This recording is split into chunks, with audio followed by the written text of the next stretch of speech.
Hey guys what's up. तो कैसे हैं आप सब लोग। तो गाइस हाजिर हूँ मैं एक बार फिर से थर्मोडायनेमिक्स के अंदर एक और नई वीडियो लेक्चर को लेकर।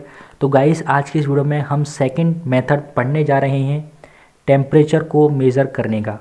इससे पिछली वाली वीडियो में हमने डिस्कस किया था थर्मिस्टर या फिर मैं कहूँ रेसिस्टेंस थर्मोमीटर को, ठीक है, जिसके अंदर हमने देखा था कि थर्मोमेट्रिक प्रॉपर्टी जो थी वो क्या थी, रेसिस्टेंस थी। Resistance is the thermometric property in the first case. Okay, so let's started. आज की वीडियो को स्टार्ट करते हैं और आज हम बात करने वाले हैं सेकेंड टाइप के मेथड की, जो कि है थर्मोकपल। तो ध्यान दें, it's working is based on principle of Seebeck effect. ये जो थर्मोकपल है सेकेंड मेथड, ठीक है, इसके अंदर हम कैसे टेम्परेचर फाइंड करेंगे ये बात हम अभी देखते हैं।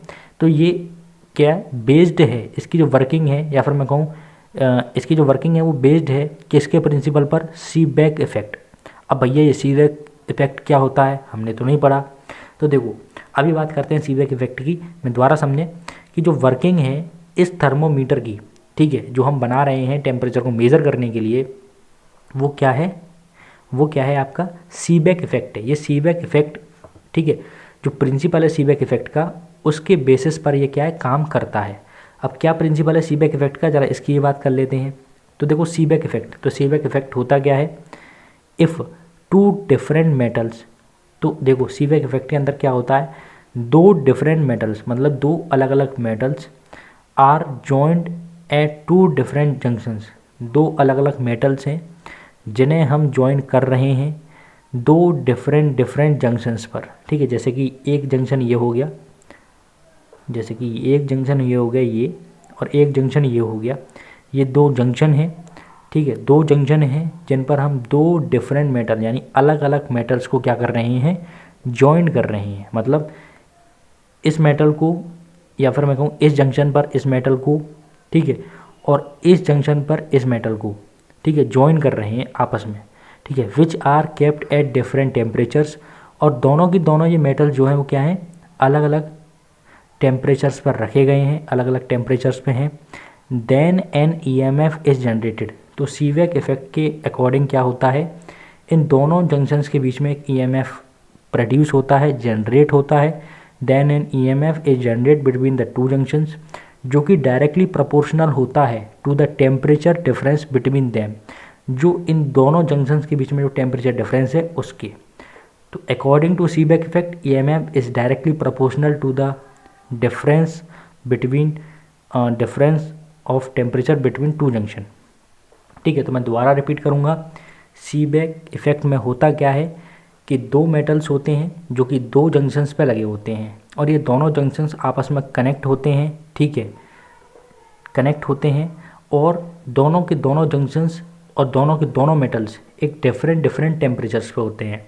तो होता क्या है, इन दोनों जंक्शंस के बीच में एक ईएमएफ जनरेट होता है, जो कि इन दोनों जंक्शंस के बीच में एक ईएमएफ जनरेट होता है, और वो जो जनरेट ईएमएफ है वो डायरेक्टली प्रोपोर्शनल होता है टेम्परेचर के। मतलब EMF is directly proportional to temperature, यानी कि T2 माइनस T1 इसके डायरेक्टली प्रोपोर्शनल होता है T2 माइनस T1 की ईएमएफ, ठीक है। सीबेक इफेक्ट के अकॉर्डिंग ये होता है। तो अब देखो क्या होगा, देखो hence if one of the temperature is known the other can be found easily using the above relation. इसका मतलब ये है कि देखो सीबेक इफेक्ट की हेल्प से हमें ईएमएफ पता पड़ जाएगा, ठीक है। मतलब अगर हम सीबेक इफेक्ट अप्लाई करें, ठीक है, सीबेक इफेक्ट लगाएं, ये गैल्वेनोमीटर है बीच में जो डिफ्लेक्शन देता है, ठीक है। अब ईएमएफ होगा तो डिफ्लेक्शन भी आएगा ना, तो ये गैल्वेनोमीटर है, ये इसका अरेंजमेंट है। तो सीबेक इफेक्ट की हेल्प से हमें ईएमएफ पता पड़ जाएगा। अच्छा, अगर इन T1 माइनस T2 या फिर T2 माइनस T1 जो भी है, इनमें से हमें एक टेम्परेचर पता हो और हमें ईएमएफ पता हो, तो क्या हम दूसरा टेम्परेचर कैलकुलेट नहीं कर सकते। तो बस यही हमें करना है कि हमें ईएमएफ पता होगा सीबेक इफेक्ट की हेल्प से, ठीक है, वो हम निकाल लेंगे। उसके अदर मेथड्स होते हैं, हमें इन T2 या T1 में से एक टेम्परेचर और पता होगा, तो जिसकी हेल्प से क्या है हम दूसरा वाला टेम्परेचर ईजीली कैलकुलेट कर पाएंगे।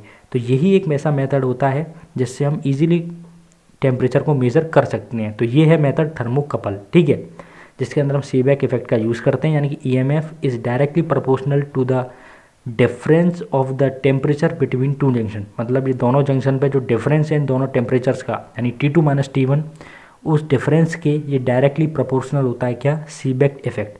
तो इस इक्वेशन का यूज़ करके हम टेम्परेचर की वैल्यू निकाल सकते हैं। कैसे निकाल सकते हैं, हमें ईएमएफ पता होगा, हमें इन दोनों में से एक टेम्परेचर पता होगा, तो तीसरे जो सब्सटेंस है या तीसरी जो क्वांटिटी है या T2 या T1 जो भी है उसकी वैल्यू हम इजीली कैलकुलेट कर पाएंगे। तो वही बात यहाँ बोली गई है, ठीक है।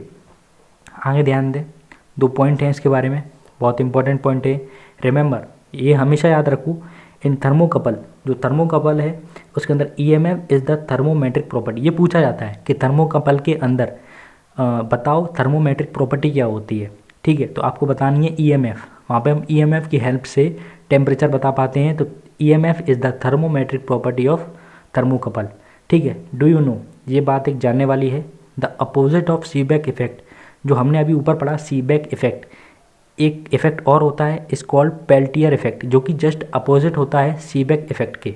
The opposite of Seebeck effect is called Peltier effect and it is used in thermo electric refrigeration, ठीक है। एक इफेक्ट होता है सीबेक इफेक्ट के जस्ट अपोजिट, जिसे हम पेल्टियर इफेक्ट बोलते हैं, और it is used in thermo electric refrigeration. Seebeck effect के जस्ट अपोजिट एक इफेक्ट होता है जिसे हम बोलते हैं पेल्टियर इफेक्ट, और ये जो है वो यूज़ करा जाता है थर्मो इलेक्ट्रिक रेफ्रिजरेशंस में, ठीक है। थर्मो इलेक्ट्रिक रेफ्रिजरेशन में जो क्या है यूज़ करा जाता है, ठीक है। सो आई होप आपको क्लियर हुआ होगा थर्मोकपल मेथड। सो गाइस, आज की वीडियो में इतना ही। जल्द मुलाकात होगी आपसे एक नई वीडियो के साथ, तब तक के लिए थैंक यू।